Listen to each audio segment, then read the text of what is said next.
అధికార పీఠం వైపు ఓ అణగారిన వర్గం అడుగు 44% రిజర్వేషన్లే లక్ష్యం, రాజ్యాధికారమే గమ్యం. ప్రాణం పనంగా పెట్టినా సరే బీసీ రక్షణ చట్టం సాధించే వరకు ఈ పోరాటం ఆగేదే లేదు. అమరావతిలో బీసీలకు దక్కాల్సిన 1000 ఎకరాలు అది పాలకుల భిక్ష కాదు, ఆత్మ గౌరవం. కుల గణన చేయాల్సిందే, బీసీల వాటా తేల్చాల్సిందే. ఇన్నాళ్ళు బీసీలంటే కేవలం ఒక ఓటు బ్యాంకు మాత్రమే. కానీ అదే బీసీలను ఒక రాజకీయ శక్తిగా మార్చేందుకు మొదలైన మహాయజ్ఞమే బీసీవే పార్టీ అధినేత బోడి రామచంద్ర యాదవ్ పోరాటం. ఆయన చేస్తున్న దీక్ష వెనుక కేవలం 5 డిమాండ్లు మాత్రమే లేవు. కొన్ని దశాబ్దాల రాజకీయ బానిసత్వాన్ని సంఖ్యలు తెంచుకోవాలనే తపన ఉంది. రామచంద్ర యాదవ్ ఎప్పుడు చెప్పే మాట ఒకటి ఉంది: మాకు ఇచ్చే ముష్టి పదవులు వద్దు, మమ్మల్ని శాసించే స్థానంలో కూర్చోపెట్టండి అంటుంటారు. ఇన్నాళ్ళు బీసీలకు నామమాత్రపు నామినేటెడ్ పదవులు ఇచ్చి చేతులు దులుపుకున్నాయి పార్టీలు. ఈ దీక్షతో బీసీలు కూడా ముఖ్యమంత్రి పీఠాన్ని అధిరోహించగలరు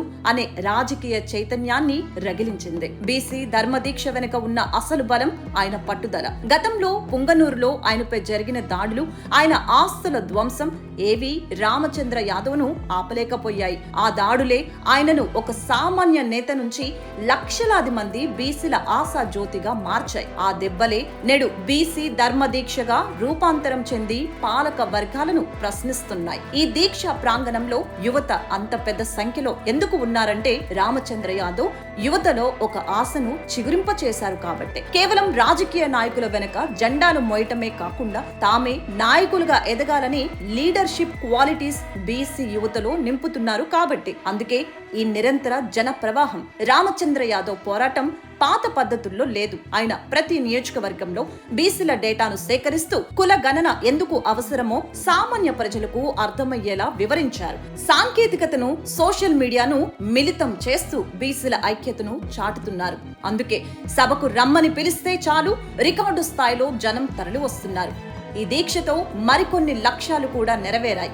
కులాల వారీగా చీలిపోయిన బీసీలను బీసీ అనే ఒకే గొడుగు కిందకు తీసుకుని రావటంలో సఫలమయ్యారు. సంక్షేమ పథకాల కంటే అధికారం ముఖ్యమని గుర్తించేలా చేయగలిగారు. ఈ 2 అంశాల్లో ఆయన విజయం సాధించారు. అందుకే సభా వేదిక వద్ద గంట గంటకు పెరుగుతున్న జన ప్రవాహం కేవలం రామచంద్ర యాదవ్ కు దక్కుతున్న మద్దతు మాత్రమే కాదు, అది బీసీల రాజ్యాధికారం కోసం మొదలైన చారిత్రక హెచ్చరిక.